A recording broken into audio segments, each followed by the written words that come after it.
Hi, everybody. My name is Hannah Traggis. I work for the Marion Institute, and I run one of our programs called Frogfoot Farm, Neighbors Feeding Neighbors. And I am very happy to be here to share the work that we do at the Marion Institute, and also to share opportunities for community members to get involved, take action, and actually participate in doing something to help other people, rather than doom scrolling as much as we all seem to do these days. And so the Marion Institute is a nonprofit organization. We have been in existence for over 30 years, and we have always worked in various aspects of community wellness and working to make the lives better of everyone in our community, trying to address various forms of inequity. Since the pandemic, we find ourselves completely focused into food and nutrition security.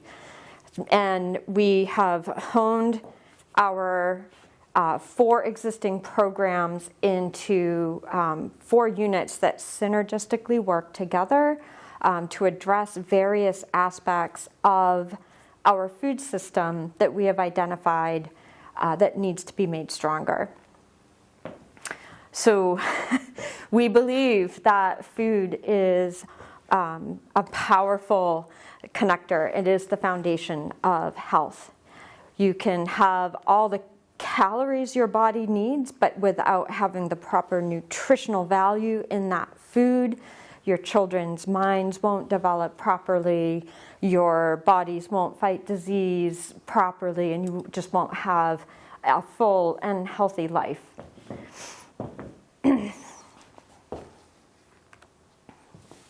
So we run 4 core programs.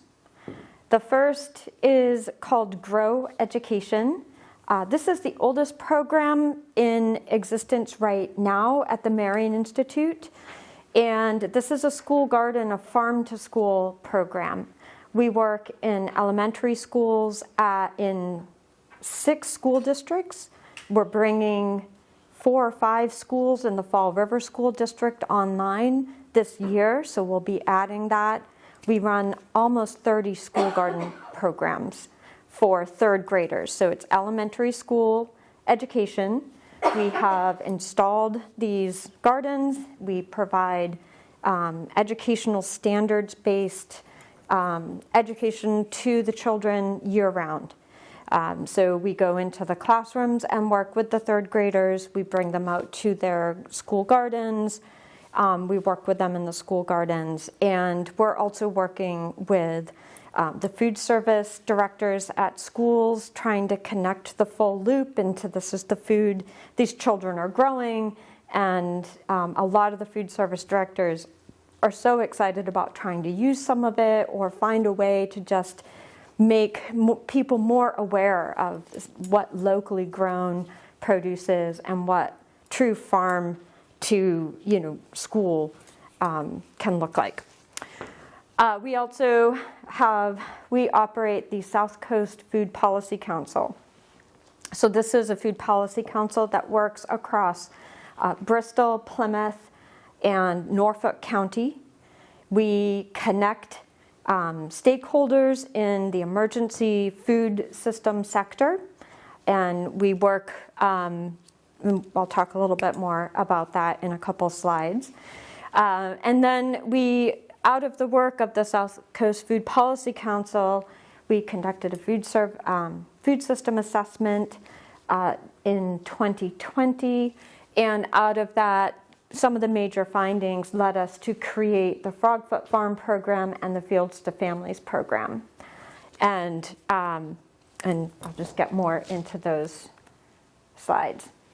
So the South Coast Food Policy Council, we work to connect stakeholders. We work to convene people thinking and working on problems in our food system. And we advocate for our local producers. Our local farmers are in danger of going out of businesses. Our farmers operate on 0% margin and are usually in the red at the end of every single year. And that is a shame. We want to be able to support our farmers. Massachusetts is number 2 in the country for direct farm to consumer sales, which sounds really fancy and sounds great. And it is. But what that means is that our farmers, their primary mode of selling the produce they grow is either through a farmer's market or a CSA, and usually both. Not growing food that gets into our food system where people who go to a grocery store, or children who are eating meals at school, or people who are sick in a hospital can have any of that food. That food all comes through these very centralized, globally sourced food distribution networks, while our farmers are struggling to make ends meet and getting ready for farmers markets and filling CSA shares. I'm sure that's a big part of you trying to get that to happen? Or? So we have officially also become a lobbying organization, and our Food Policy Council operates, we operate three different working groups.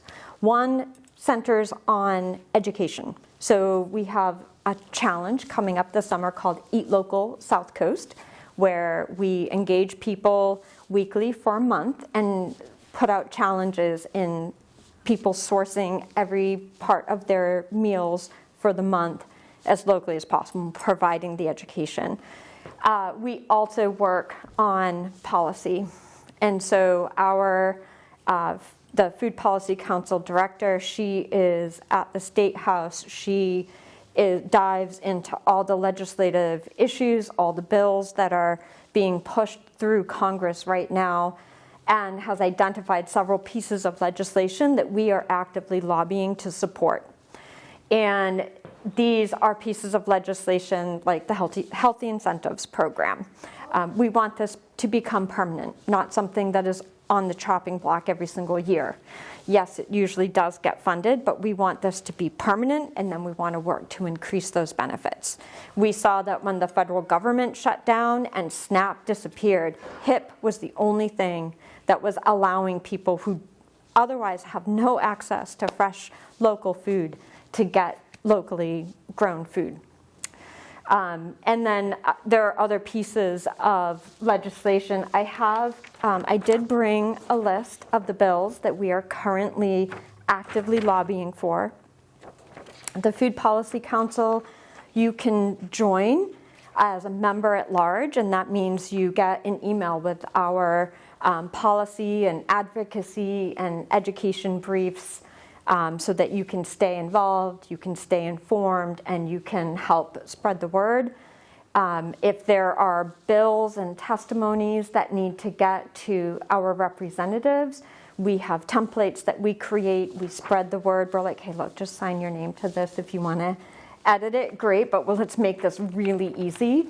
We've written this, we just need you to put your name on it and email it, and help you find who your representatives are to send it to.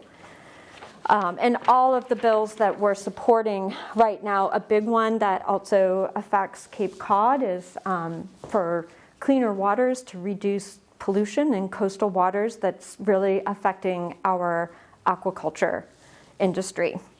Right now, our oyster farmers all across the Cape are really struggling with having beds closed due to pollution and big rain events. So one of the bills we're supporting is just to help improve the infrastructure of wastewater runoff in the state.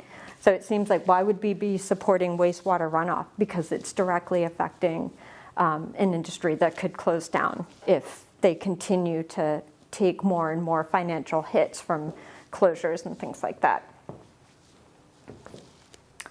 We also host monthly emergency food access meetings. So we're working with distribution networks, we're working with farms, we're working with food pantries, we're working with all these different sectors of moving spare excess food in and around the South Coast. And we host monthly meetings where people can meet and talk about, okay, well, I had this 2 pallets of something and I didn't know that you had the resources to send a refrigerated truck, pick it up and drive it there. So we work very hard to make sure those conversations keep happening and are happening regularly.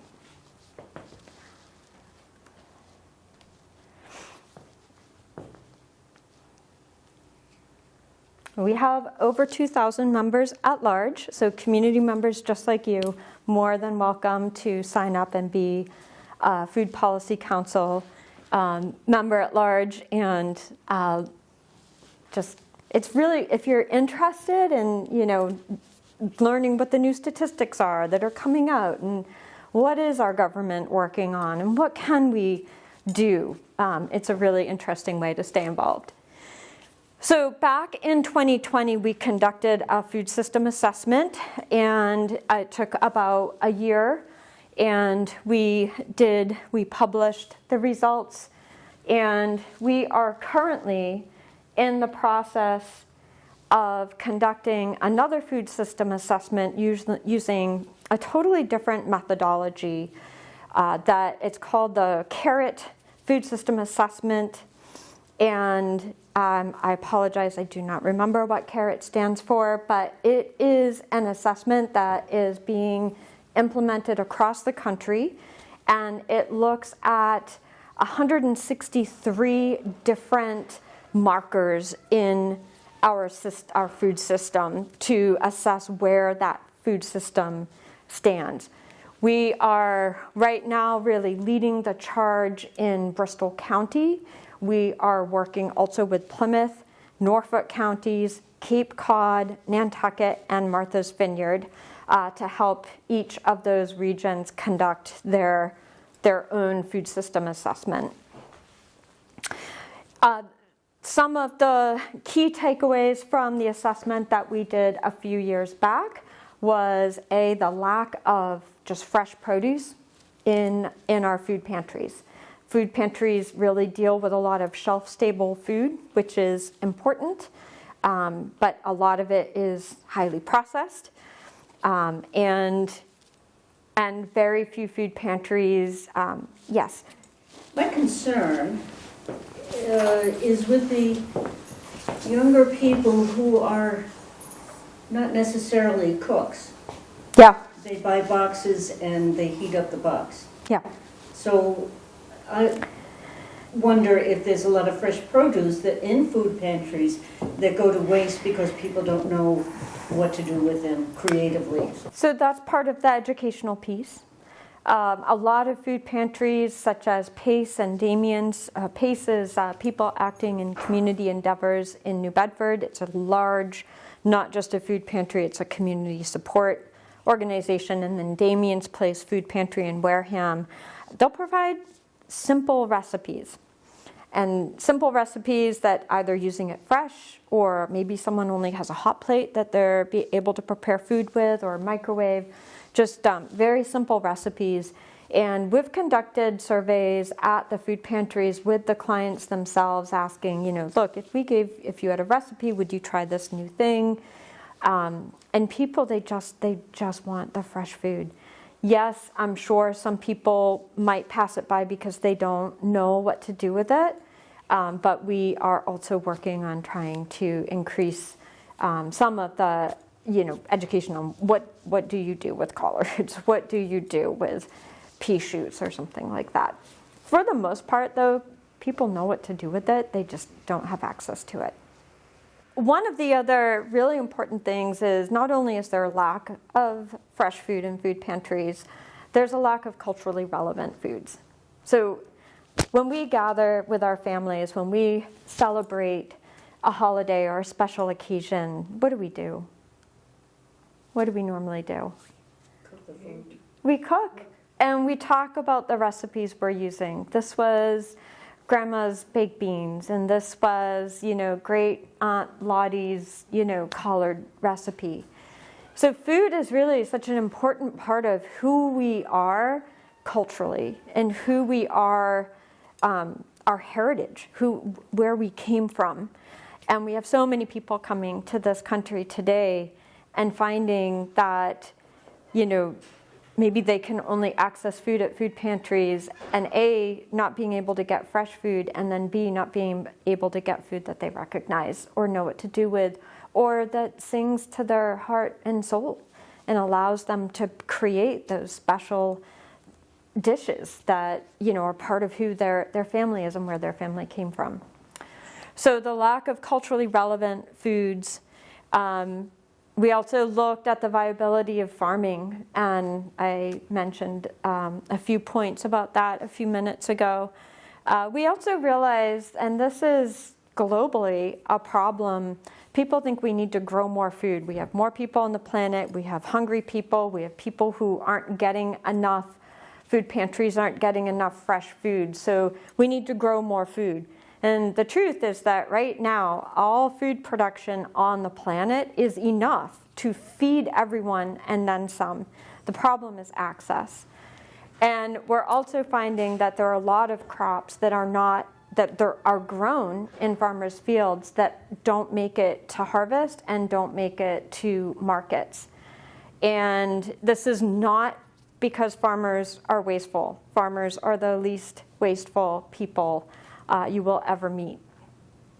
But when a market dries up because everybody grew the same thing, and all of a sudden, you know, all the farmers are bringing that same thing to farmers market and none of it is selling, they don't have the resources in crew, in the time. All farmers planting season is already well underway, and for the next 9 months, your farmers are working 60, 70 hours a week, some of them 80 hours a week. And so they need to move into paying attention to the crops that they can sell, that they do have a market for. When you see, when we get into late spring and start getting into like early to midsummer, farmers need to look at their fields and then they need to get ready for their fall crops. So they'll grow certain crops and harvest as much as they can, and then all of a sudden it's time to plant the fall crop. And there might still be produce left in that field that's perfectly viable.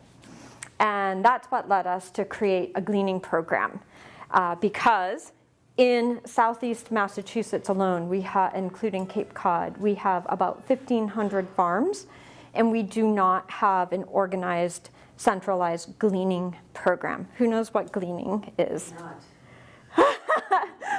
So gleaning is the process where you harvest excess produce and get it into the hands of people who otherwise wouldn't have access to it. So it's the simple act of moving produce where it would go to waste and bringing it to somewhere where it's desperately needed. So who would advertise that? What farmer would advertise gleaning now? So farmers are not going to advertise to allow strangers to come into their farm.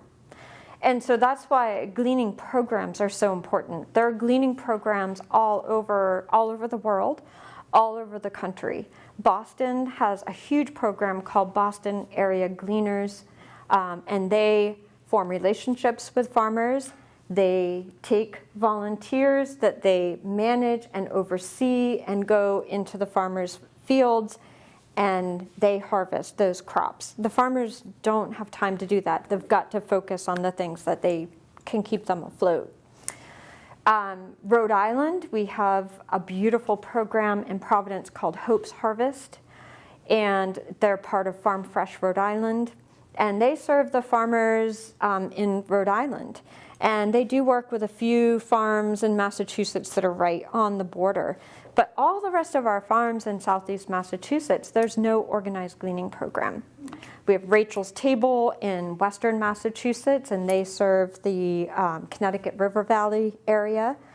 So that's why we decided that it would be very important to start a gleaning program, which we did last year. And it is poised to really take off and grow this year. How many farms do you have involved in it right now?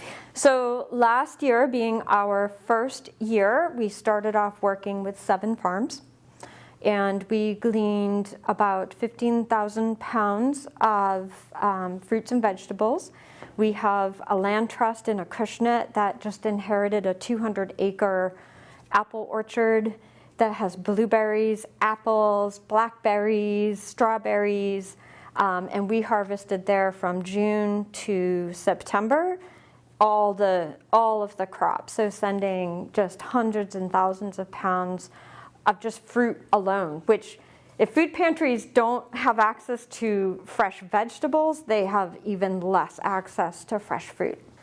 This particular fruit farm used to be called Keith's Farm, and it was a commercial U-pick. And Keith died, and he left the property to the Fairhaven Acushnet Land Preservation Trust. Say that 10 times fast. And they have taken over management of the property, and their goal as public servants and as a public land trust is for that food to all go to food pantries. So that's been a great relationship for us to have and develop. And as our gleaning program grows, as our volunteer base grows, all of you, we'll be able to work with more and more farms and more orchards that are going to have fruit trees that would otherwise go unharvested. There also, one of his other wishes was for a lot of the property to be restored to native habitat and to open up access for local tribes. There's a river that runs through there, a herring run, and there's plenty of good hunting, lots of deer. So he also wanted it to be restored back to native plant habitat and opened up for Indigenous people. So pretty cool stuff. Okay, so our Grow Education program. We talked actually quite a bit about it on my first slide before I even got into some of these slides. But so I'll flip through this. So we operate in the classroom. We work with the students and the food service professionals in the cafeteria. And we also work in the community. So we have the community gardens, but we're also working to raise awareness throughout the community about the importance of food and educating young people to know about their food system and have an interest in their food system from a very early age, and hoping to take that. One of the other bills that we're pushing is a food literacy bill. And what that would do is it would help add food literacy as a graduation requirement for students in Massachusetts.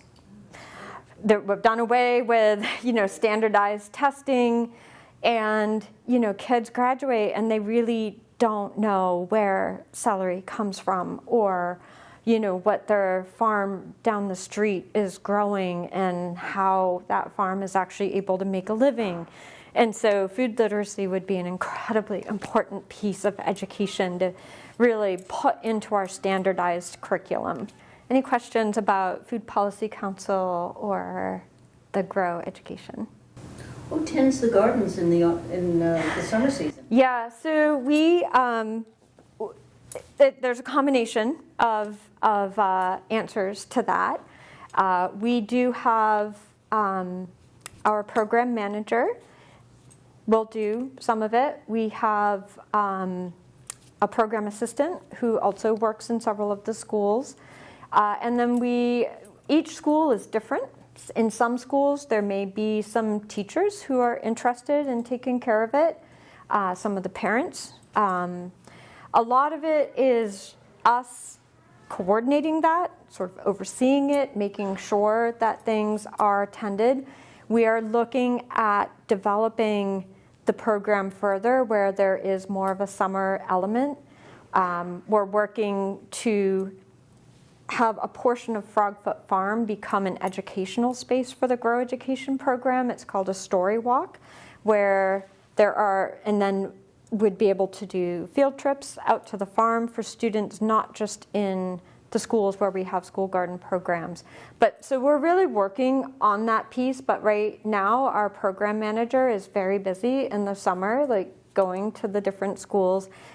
Really, it's a once a week visit to make sure things are weeded properly. And then a lot of the facilities personnel at schools are also, the the schools back these programs and they support these programs. And so in a number of schools, it could be one of the facilities personnel who waters the garden 3 times a week or something like that. So it's different.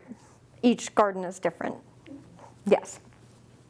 We are also exploring what it would look like to have volunteers start working with the Grow Education program, and what that would look like as far as helping tend those gardens in the summer. A lot of people want to volunteer, but a lot of people also go on vacation. So looking at where the consistency markers are for engaging volunteers to help with that work. So a lot of people, I think, would really like to do that. And so that's something that we are working on. So, yeah. All right, so Frogfoot Farm, that was the program I was brought on to manage. My background is being trained in plant physiology and plant biology. I studied photosynthesis for 5 years in a lab. But I grew up in Central Maine in the 70s and the 80s, and my mom was very much part of the Back to the Land movement. She was a horticulturist and also a botanist. And so plants have always been an important part of my life, and so has food, and so has seeds, so agricultural plants. And I have been working, running various programs to grow food for food pantries for almost 12 years now in different iterations of my career. So Frogfoot Farm, Neighbors Feeding Neighbors. It is a 6-acre parcel of land that we lease from 80 Makepeace cranberry growers. It is part of their Tohonet Road property. We filed our official farm registration paperwork in December of 2023. In the winter of 2024, we hired a farmer, and we worked together to manage and develop the 6 acres into a viable farm. We did not want to rent prime farmland and take that opportunity away from a farmer who would be looking for land. So the land that we rented is actually fairly challenging, and I love a challenge, so I think it's great. But as far as farmland goes, it's very, very sandy, very, very acidic, very, very low nutrients, very low organic matter, and I love soil. I'm all about soil. So it's a really cool challenge. The bulk of the rest of my presentation is about Frogfoot, so I'm going to skip through this. Last year was our first year in production and actually growing crops, and we harvested around 13,000 pounds of food, which when you see what our soil looks like, be very proud of that. We are also starting to calculate not just the weight of our food, but what does that mean qualitatively? I mean, I could have 10 pounds of potatoes. I could have 1,000 pounds of potatoes. Nutritionally, that's really not saying much. Now, if I told you we harvested 1,000 pounds of collards or 100 pounds of basil, that's saying something very different about the quality of the food and the nutritional value of the food. So I've been doing research with the USDA numbers of, how many ounces of basil constitutes a serving. And so we're also starting to express our produce not just in pounds, but in the number of servings. And then Fields to Families is the gleaning program.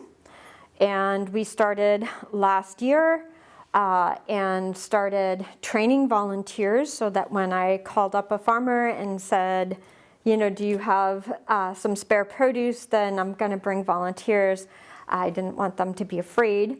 And so we started working with volunteers, training them, bringing them to farms, and really getting going. This year we have So the Fields to Families program was actually nestled into the Frogfoot program. And so last year, as we were getting Frogfoot Farm, up and running, and then all of a sudden we were gleaning. So this year we've hired a brand new program manager, and the Fields to Families is its own official standalone program. So for any of you who sign up to volunteer, you'll be working with a woman named Sarah Cogswell, who has worked in our food system for a couple of decades. She's incredible, and she is working on really doing some amazing things to develop the program even further, work with more farmers, but also really increase the complexity of the distribution networks. We're working with Greater Boston Food Bank to try to actually get some local purchasing, where the Greater Boston Food Bank can purchase food from our local farmers, and then we can keep that food down here and distribute it to the food pantries that would otherwise be drawing food from Greater Boston Food Bank. So that's a pretty, really interesting, very unique loop in food distribution in the emergency hunger relief sector that is, it's just very exciting. We talked about all of those things. Any questions about anything I've covered so far? Sooner or later, I'd like to know who supports Marion Institute? How do you stay afloat? That's a great question. So we have a fairly diverse funding stream. We get a lot of personal donations, which are incredibly important to us. We have various foundations that also, we develop very good relationships with that donate to us, and local businesses. We work with Bristol County Savings Bank, and they are the ones that gave us the money to even launch the gleaning program last year, which was amazing. And then a lot of grant writing.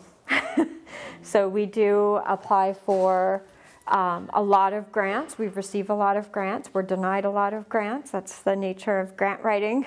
So much fun. It is currently grant writing season, so we're all a little frazzled at the moment, but we also host a few really beautiful fundraisers each year. So over on the table there is a little flyer that has some of our upcoming events. One is called Roots and Revelry. We're renting out the Zeiterion Theater in New Bedford, and we're hosting like an evening gala. That's in early May. It's sold out in a day. I know.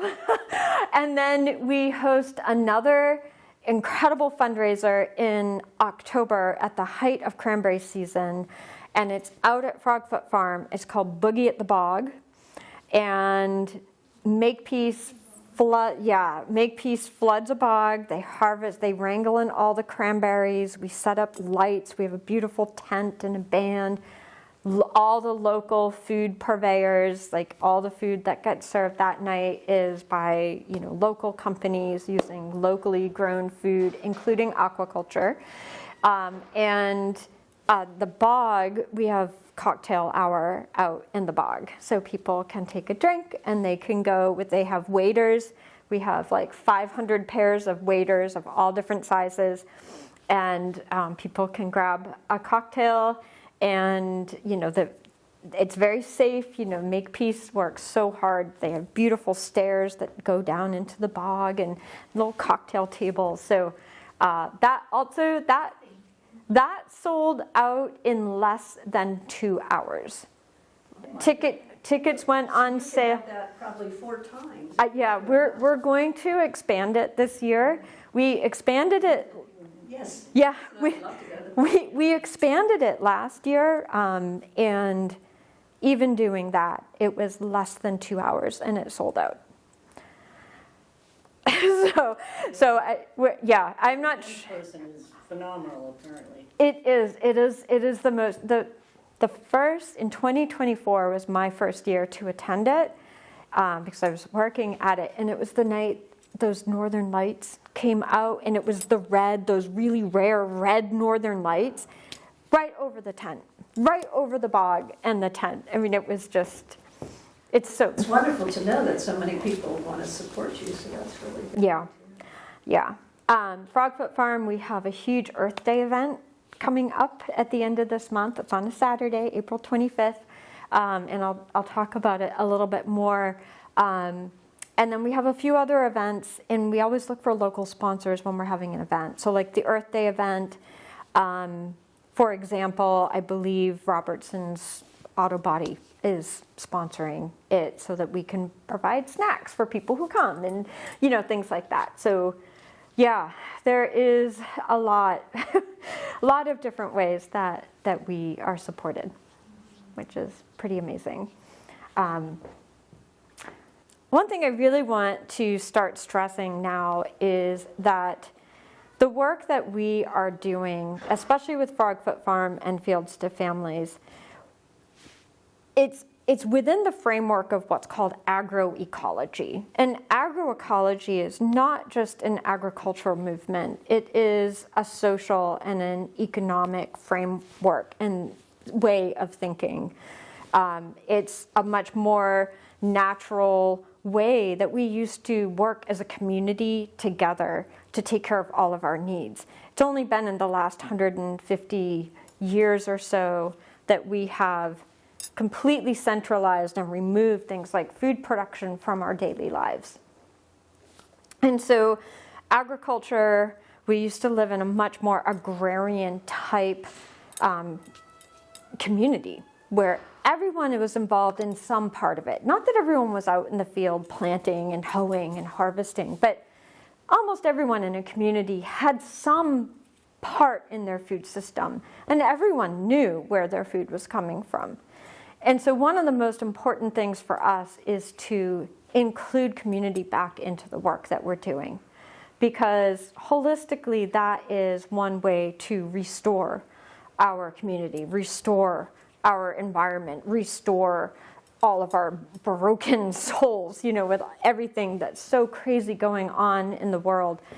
A recent study, it just came out this week from the Greater Boston Food Bank. Up until now, we've been able to say around 33% of Massachusetts households are facing food insecurity. This week, the study published, we're over 40% of households in Massachusetts are not sure where all of the food for their next meal is going to be able to come from. And they have to make a choice, I'm going to pay my electric bill this month, or do I buy food?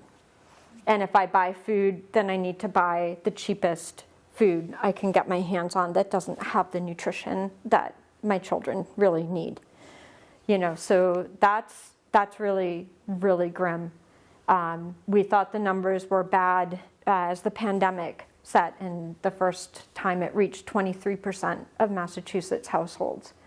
We thought that was unacceptable. Pandemic to now, it's gone up that much percent. Yes. And before the pandemic, food insecurity in Massachusetts was around 11%. Oh my gosh. Is that disparity because the government helped out? So it's really interesting. And I'm not a political analyst, but I do know that when the pandemic first hit and food insecurity all spiked because nobody was working. And then the government came in and had a lot of programs that helped, and then those expired in 2020, late 2022, early 2023. Food insecurity went up, into the 20% range, back up. It had spiked as the pandemic really set in, and then the government poured a bunch of money in and helped people, and we saw food insecurity reduce and level out. And as soon as they pulled those programs, then we had inflation, we had gas was going through we're just keep going in circles. But yeah, so food insecurity, since it came back up, is just continuing to rise. And so now we're over 40% of Massachusetts households. So bringing community back into the work is really, really important. And like I said, it gives you something to do other than, just scroll through The connection part is really. the connection. Yeah. Our volunteers at Frogfoot Farm, they want to, we have a nice volunteer appreciation event in the late fall, and people just, they are in community with each other, and learning and happy and developing relationships and getting to know each other. We just love what we do. We love growing food. We love agriculture. And, like I said, I've been doing this type of work, growing food for food pantries, for well over a decade. And, to me, that's what being a farmer is all about, is, being able to grow food and just give it away. I've never. So we love teaching people. You learn and you work right alongside us. There's no okay, great, the volunteers are here. I need that part weeded so that we can go do something important. Everyone's doing everything to their ability. So if people come and they can't do X, Y, and Z, but they can do A, B, and C, then, it's not like everyone has to be capable of jumping on pogo sticks just to farm with us. So I don't mean for it to sound that way. So we have a number of initiatives at the farm. Community engagement is one of the best, one of the biggest. Growing food, obviously, is incredibly important. Growing nutritious food is really important. So if you don't have healthy soil, you're not going to really grow healthy food. So we are also looking at building really healthy agricultural soil. We're just south of Miles Standish State Forest. We are, actually the farm itself is on the Wareham-Plymouth town line. And I always say, this was one of my mentors back in graduate school, change happens every day, but you have to show up if you want to be a part of it. The two bodies of water here are bogs that were flooded. This is the oldest part of the Makepeace cranberry bog system. These are their oldest bogs. Some of these bogs are well over 100 years old. And they are in the process of allowing them to really return to nature. Not 100%, but they don't do as much to manage these properties. They're allowing, the bog just to the south of us has little baby pine trees growing up in it. They do still harvest cranberries there, but they are really allowing this to return back to nature.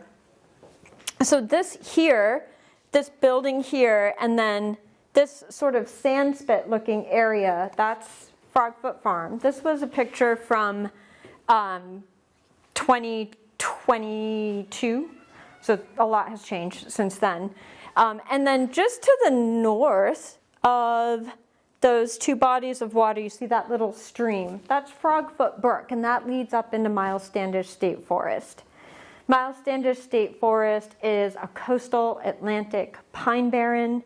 It's a very unique and very sensitive ecosystem. It's also very rare. And so one of our primary goals at Frogfoot Farm, and one of the things I'm working very hard on, is envisioning how to add plantings all throughout the farm that will help mimic and become part of that pine barren habitat, to extend that habitat, to increase the habitat for native animals and native fungi and native plants, and really try to restore some of the environment around there. So this is a conceptual plan of the farm. So this is where that shed is, down here. And we have two distinct fields. There's a little road that goes through the middle there. So the south field and the north field, very creative names, I know. And it's also a very, very windy site. And so we did build a deer fence because we want to help nature, but we also trying to keep the deer away from the produce. But along the edges, these purple areas here are Makepeace built these raised berms for us. And what they did is they used soil from around their property, and they created these structures. They're about 4 feet tall and they're about 20 feet wide. And what I will be doing, and we'll be doing this on Earth Day, is we're going to be planting all native plants, from ground covers to annual herbaceous, woody perennials, small shrubs to small trees. All the different species that you would find specific to a coastal pine barren ecosystem. So those will eventually, once the small shrubs and trees have grown up, it will help provide a windbreak, but it will also be recreating that multi-layered plant assemblage, and then hopefully encouraging the native ecosystem to restore.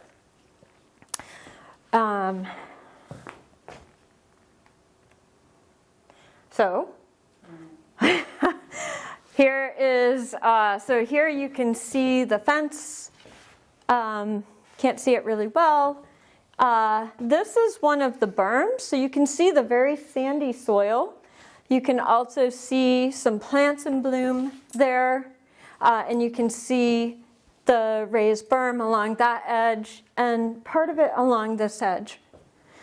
So in the area that's marked out and a little bit darker is where we're building agricultural soil. So agricultural soil is soil that has a pH around 6.7 to 6.9. It has organic matter around 8%, maybe 9%. It has the ability to hold nutrients. It has earthworms and pillbugs and nematodes and fungi. So what we're doing is we're actively trying to build this soil.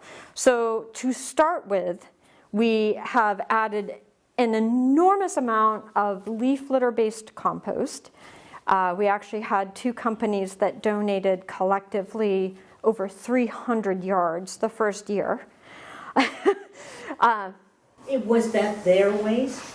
No, there are companies that make, it's Reed Custom Soil in Casella, and they operate in the South Coast, and they make compost that they sell, and they donated between the 2 of them.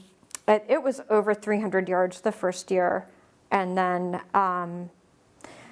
so trying to get that, spark some organic matter in the soil. I look at all different markers of soil health. I do microscopy on the soil. I look at it under a microscope. The first year, the first samples I took, it was just very primitive bacteria. So really not having anything to work with.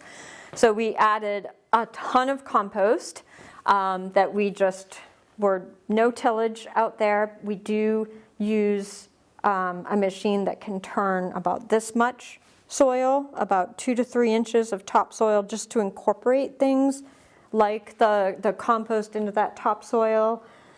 We have had to add some amendments. I did have to add some lime just to start working on that pH.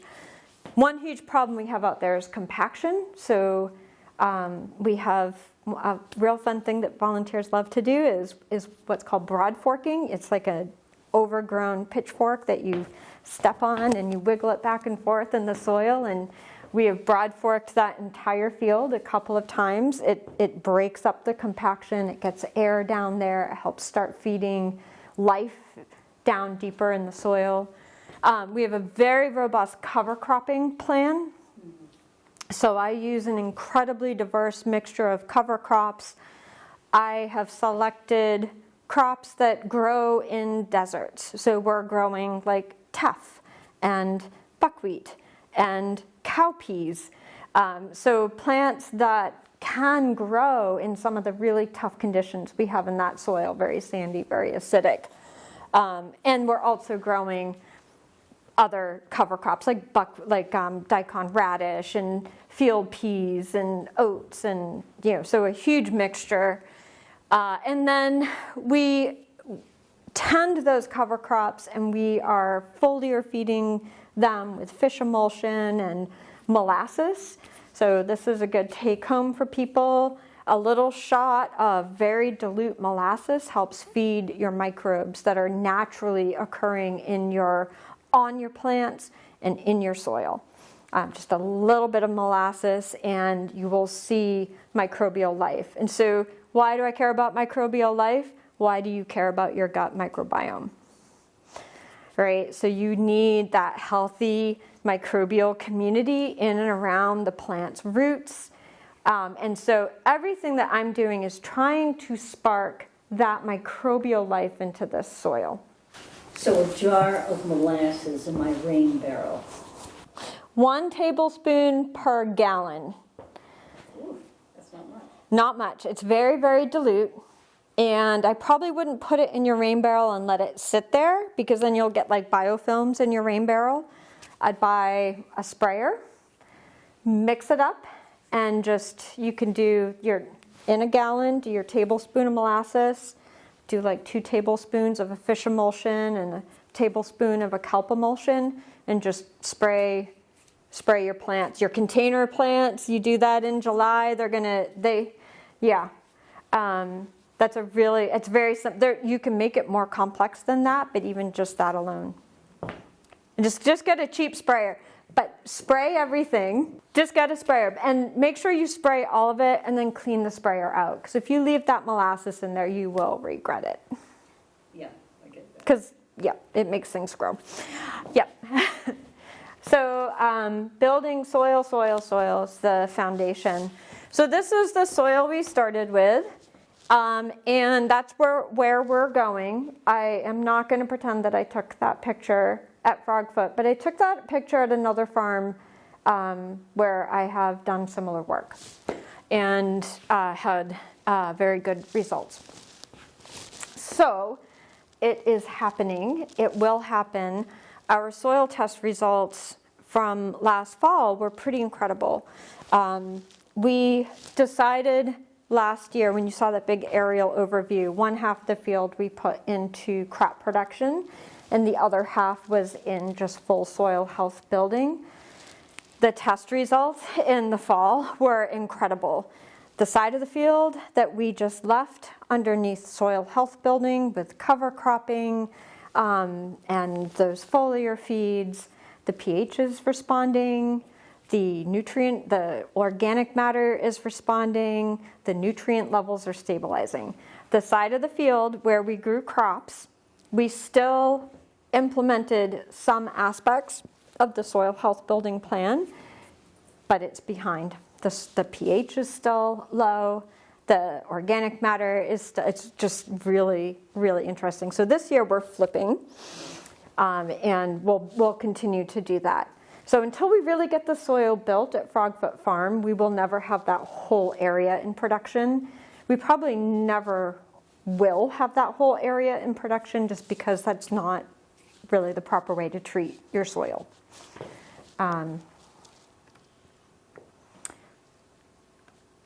So this is just to show you how complex a soil health building plans are. We want to stimulate the microbes. So we are adding compost. We're starting to do our own composting. And my goal from here on out is never to have to add 300 yards of compost to that soil again. Growing the cover crops, working those cover crops back into the soil. That begins to add the organic matter. We begin to cultivate our own microbes. And the perennial plants. So microbes need a place to take refuge over winter. And they are going to do that around the roots of your perennial plants. So even if you have a vegetable garden, if you put a few perennial herbs here and there throughout it, it will help the microbial life in your soil. Cover crops are amazing. They're beautiful. This is a sea of buckwheat, and buckwheat and peas in bloom. And you can just stand in the middle of that field. You do not have to pay to go to a meditation class. You just sit there and listen to the insects buzzing and you start watching the birds swooping in and out, and animals. I mean, you just see the amount of life that the cover crops bring, not just to the soil, not just what their roots are doing in the soil, but what they do above ground. So it's pretty incredible. And you just turn that under So, at one point. yeah, we do. So we'll be planting these cover crop seeds around towards the end of this month. We'll get the cover crop seeds down. We let it grow to about 2 feet, and then we go through with a weed whacker and we cut it back to about 1 foot. So that allows organic matter to keep falling. It stimulates the plants to keep growing. As soon as we cut it back, it's injured, and that's when we foliar feed it. Because the first thing a plant does when you injure it is it puts energy into its roots. So you cut it back, foliar feed it, and then it can take everything you've just given it, and it's doing its fancy work in the ground, in its roots, fostering microbial interactions. What's foliar feeding? Foliar, oh, I'm sorry. Great question. The foliage of a plant, its leaves. Oh. And foliar feeding is when you spray, instead of like just dumping, your plant food on the soil at the base of your plant, you're actually spraying it on the leaves. So just like our skin absorbs everything you put on it, good, bad, and indifferent, same thing with plants. So when you spray that molasses and fish emulsion mixture on the leaves of your plants, it can soak that in, and it can use it. Yep. So we maintain those cover crops. They work for us all year long. Our spring cover crops we cultivate through to the middle to the end of August, and then we do a final termination on those, and we get our fall cover crops in right away. And those are a mixture of plants that some of them will actually even live through the winter. We have winter peas and daikon. We have a few things. So, and then we do the same thing with them. So wherever we're not growing a crop, we have something growing in the soil. So that's a view of the farm. That's that shed. Now we're standing to the north, looking south, and that is our cover crop heaven. This is one of my volunteers. She learned how to take soil samples. We monitor continuously. We're trying to also collect data that shows the results of the work that we're putting into building the soil the way we're doing. We also are taking data on our ecology efforts, and I'll talk about that in another minute. So Ellen helped me take some soil samples, and we are showing improvements. That's what the soil core looks like, and that is about 8 inches deep. So with the broad forking, with that initial compost that we added, and then getting the cover crop roots down is like daikon radish. That's why I love that so much, that taproot. The taproot alone can be 2 feet long, but it pushes roots almost 12 feet down into the ground if it tries to. So getting those deep roots is really starting to build organic matter, not just on the surface, but more deeply. And you'll learn all about these things when you come and volunteer at the farm. And we have fungi. So we're starting to see fungi growing in the soil. We're starting to see mycelial networks developing. I have a nifty little tool that actually can do an assessment of the bacteria to fungal ratio in your soil. So a lot of agricultural soil is really dominated by bacteria because there's so much tilling and so much soil disturbance. And with the type of soil we're trying to build, we want soil that's actually holding carbon, able to remove it from the atmosphere and hold it in the soil. And to do that, you need fungus. Your forest soils, they're fungal dominated soils. Much higher ratio of fungi to bacteria. And that's the type of soil we're working on building at the farm. So we found our first earthworm at the farm last spring. It was amazing. There was a huge celebration, and it was a youth group from New Bedford that found it, so it was even better because they were so excited. We have a minimum of 3 times a week. We actually are adding a 4th day a week for volunteer sessions this year, and then for July and August we'll actually have twice a week. We'll have afternoon sessions as well as morning sessions. Our harvest days are going to be Tuesdays and Fridays, so volunteers that come to our Tuesday and Friday session get to help harvest, but we'll have volunteer sessions Monday, Tuesday, Wednesday, and Friday. Thursday is no one's ever signed up for Thursday. It's weird. We tried for 2 years, and look how much fun people have when they volunteer. And you get to use these that's a cover crop cedar. It's a little, has like a little flywheel on the bottom, and you just fill it up. And this is planting some of the ground covers on one of our berms. This is native dewberry, which grows all across the property. We're just propagated ourselves and transplant it. It's making a beautiful ground cover. It has very sharp thorns, but it is a native, and it's an incredible native plant. And this is some of the work that gets done in the crop production. So that's a broad fork. It's like a combination between a pitchfork and a pogo stick, but it's very good for balance. And motor skill development. I have a woman who was recovering from a stroke, and I didn't realize it. And she was using the broad fork, and she was having a little trouble. She's a tiny lady, and I said, let's. She's like, no, I need this. This is good for me.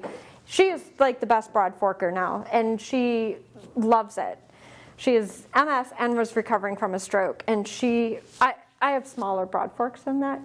That's a huge one. You can see the benefits of broad forking. Yes. The soil and the human. Yes. But don't you think a machine could do the same thing? That's the point. The point is we are working at a human scale. That's what has been taken away from agriculture. Mm-hmm. And because nobody wants to be involved in their food production. That's hard work. Mm-hmm. That's hard work. But at the end of the day, everyone is smiling. They're a little breathless, and people don't do that more than half an hour. It's not, there are some people that will do it all day. I'm sure it's very satisfying. It's very satisfying. It's a lot of fun to see how the lines start to wobble. People race each other who can do their line faster. And it's just, I love that you asked that, because people do ask that. They're like, why don't you just get in there with a machine? Well, that's just one farmer with one machine beating the hell out of the soil. So the tilling, yes, I could definitely get in there and aerate the soil with a big tiller. It compacts the subsoil 2 feet down. Those roots never get through it. It beats the fungal matter and the organic matter in the soil, gases back off into the atmosphere, and it just, and that's really why we are where we are today with the land degradation, especially with agricultural soils. And we do this as, many hands make light work. So the more people that come, I'm happy to buy more broad forks. If I have 10 people that want a broad fork, I'll buy a couple more broad forks. And, it's something you just poke away at as you go. We didn't broad fork that entire field in a day. It took all season. And we'd just sort of map out, okay, we did that corner and we did this, and you just kind of keep track of it. And when you had a quiet day or we have a couple people who really just want a broad fork. Like, great, have fun.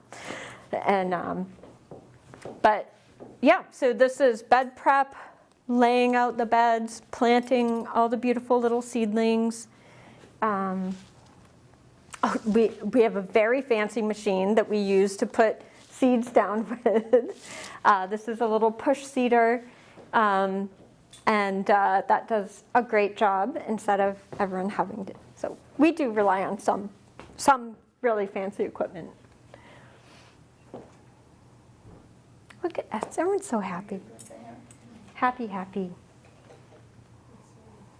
And the harvest. So we've had a lot of really beautiful, beautiful food.